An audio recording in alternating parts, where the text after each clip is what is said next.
अस्सलाम वालेकुम नाजरीन। 2 मई 2026 हफ्ते के दिन का आगाज़ हो चुका है। कल पूरा दिन इन खबरों में बहुत ज़्यादा शिद्दत देखने में आई कि सुहेल आफरीदी साहब की रुखसती का परवाना तैयार हो चुका है। अब ये खबरें बहुत हाई लेवल पे डिस्कस होती रहीं।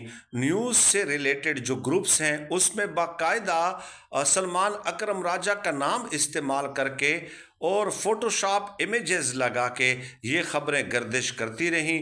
और बहुत सारे लोगों ने जो ऑफिसर लेवल पे हैं, यकीन मानिए, उन्होंने तो यहाँ तक मुझे फ़ोन करके कहा कि बस सुहेल आफरीदी साहब जो है मंडे के दिन तक जो है वज़ीर आला नहीं रहेंगे। तो अब इस हवाले से असल हकीकत है क्या, वो मैं इस वीडियो में आपकी खिदमत में पेश कर देता हूँ। वो ये है कि देखिए, अहमद ख़ान नियाज़ी जो कि सिक्योरिटी इंचार्ज भी रहे हैं इमरान खान साहब के, उन्होंने भी अब माहौल बनाना शुरू कर दिया है अली अमीन गंडापुर साहब के हवाले से। और वो कहते हैं कि सुहेल आफरीदी अली अमीन गंडापुर की जूती के बराबर भी नहीं है। एक खबर तो आप ये सुनते जाएं। दूसरी, शेर अफजल मरवत साहब ने कहा है कि मैं एक पिटीशन लाने वाला हूं, और वो ये कि इमरान खान साहब चूंकि सज़ा याफ्ता हैं, 2018 में नवाज शरीफ साहब सज़ा याफ्ता थे, तो सज़ा याफ्ता होने के बाद उन्होंने जो टिकट्स जारी किए थे वो भी मनसूख हो गए थे। यानी वो ये कहना चाह रहे हैं कि इमरान खान साहब सज़ा याफ्ता हैं, उन्होंने नामिनेट किया है सुहेल आफरीदी को, इसलिए सज़ा याफ्ता होने के बाद जो है सुहेल आफरीदी को वो नामिनेट नहीं कर सकते, इसलिए सुहेल आफरीदी साहब मेरी पिटीशन के तहत जो है नाअहल हो जाएंगे। ये दो बातें हो गई। अब तीसरी बात, शफ़ी जान जो हैं, शफ़ी जान जो कि वज़ीर इत्तला मामून ख़ुसूसी बराए इत्तलात हैं चीफ मिनिस्टर के, उन्होंने ये कहा है कि सुहेल आफरीदी साहब को अगर गैर कानूनी और गैर आइनी तरीके से हटाने की कोशिश की गई तो वो पहले से ज़्यादा ख़तरनाक हो जाएंगे। एक और ख़बर सुनते जाएं, फिर मैं आपको नतीजा बताता हूँ और सबकी सूरत हाल मैं आपके सामने क्लियर करके पेश करूँगा। ख़ुद सुहेल आफरीदी साहब ने कहा है कि मुझे इक़्तिदार और कुर्सी की परवाह नहीं है, ठीक है, और मैं इन चीज़ों को इतनी ज़्यादा अहमियत नहीं देता। अब आ जाएं शेर अफजल मरवत साहब का, पहले मैं जवाब दे देता हूँ। शेर अफजल मरवत साहब, इमरान खान साहब ने, आप जो MNA बने हैं, जो कौमी असम्बली में बैठते हैं, आपको भी तो इमरान खान साहब ने नामिनेट किया था, तो आपको तो पहले नाअहल होना चाहिए। आप क्या कर रहे हैं भाई? वज़ार जो MNA की जो सीट है उसके साथ आप मुसलसल चिपके हुए हैं। तो ये दौर जदीद है, सोशल मीडिया का दौर है। पहले भी हम बता चुके कि इस तरह आवाम को आप गुमराह नहीं कर सकते। और दूसरी बात, अहमद ख़ान नियाज़ी ने जो कहा कि सुहेल आफरीदी जो है अली अमीन गंडापुर की जूती के बराबर भी नहीं है, तो बात यह है कि अली अमीन गंडापुर को बाहर निकलने की इजाज़त मिलती थी। मैंने पहले भी एक वीडियो में ये गुजारिश की थी कि उस वक्त बहुत ज़्यादा माहौल बना हुआ था ना, कि जब आवाम बाहर निकलना चाहती है ना तो उसको कंट्रोल करने के लिए मौलाना फजलुर रहमान साहब, अली अमीन गंडापुर की तरह लोगों को आगे कर दिया जाता है, क्योंकि रिपोर्ट्स ये होती हैं कि आवाम ने बाहर निकलना है। ऐसा ना हो कि अगर कोई लीडरशिप नहीं होगी तो ये अनकंट्रोल्ड हो जाएगा। इसलिए मौलाना फजलुर रहमान साहब जब भी महंगाई होती है, पेट्रोल की कीमतें बढ़ती हैं, तो वह एहतजाज का ऐलान कर देते हैं ताकि वो आवाम के गुस्से को ठंडा कर सकें और फिर अपनी मन मर्जी के मुताबिक उसको कंट्रोल कर सकें, और वो एहतजाज कोई जो है ना ऐसे ना हो कि अनडायरेक्शनल हो जाए, उसकी कोई डायरेक्शन ही ना हो। तो ये गुस्सा ठंडा करने के लिए इस किस्म के लोगों को इस्तेमाल किया जाता है।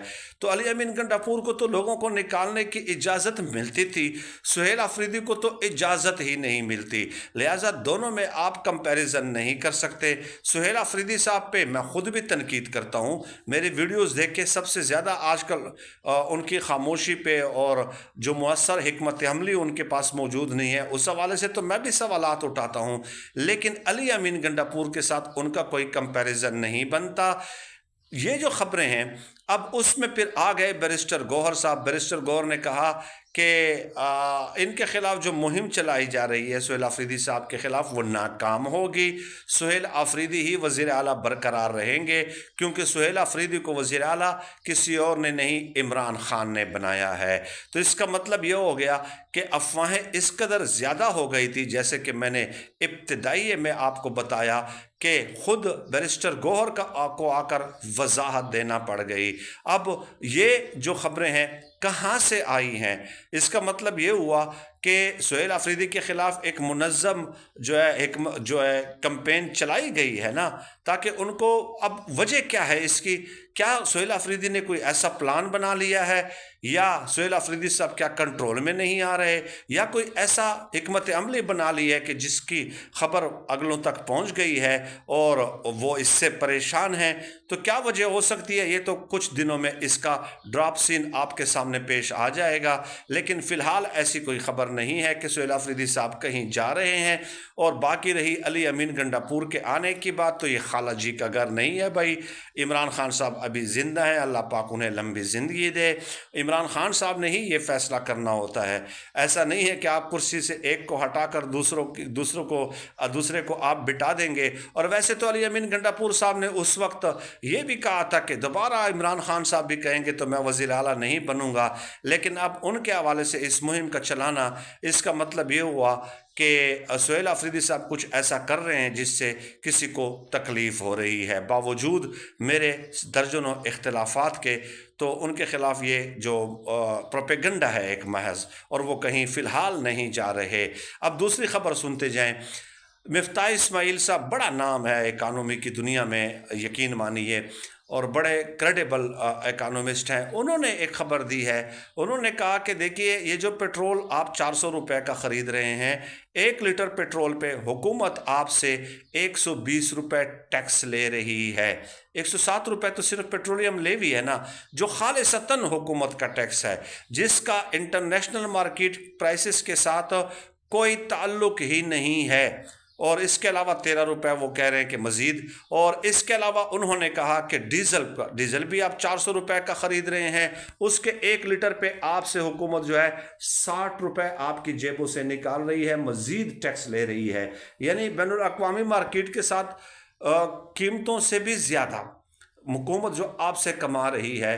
اور ان کے بقول، مفتاح اسماعیل صاحب کے بقول، کہ ایک مہینے میں، یہ صرف 1 مہینے میں 30 دنوں میں حکومت ان دونوں کے ٹیکسز کی مد میں 180 ارب روپے عوام کے جیبوں سے نکالے گی. 180 بلین. آپ اندازہ تو لگائیں. اور پھر یہ خبریں تو میں بار بار پیش کرتا رہا ہوں، اور ایک بار پھر بتا دیتا ہوں کہ گزشتہ 9 مہینوں میں صرف پیٹرولیم لیوی کی مد میں اس حکومت نے عوام کی جیبوں سے 1200 ارب نکالے ہیں. کتنے؟ 1200 ارب. اور 130-140 ارب روپے جو ہے آپ کو ریلیف دے کر، سبسڈی دے کر دن رات چلانگے لگاتے ہیں کہ ہم نے اس قوم پہ احسان عظیم کر دیا ہے. اس طرح بیوقوف بنایا جاتا ہے.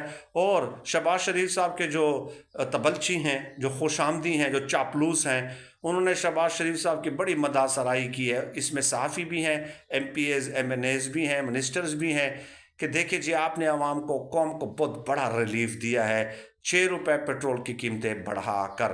یہ ہیں حالات. بہت شکریہ.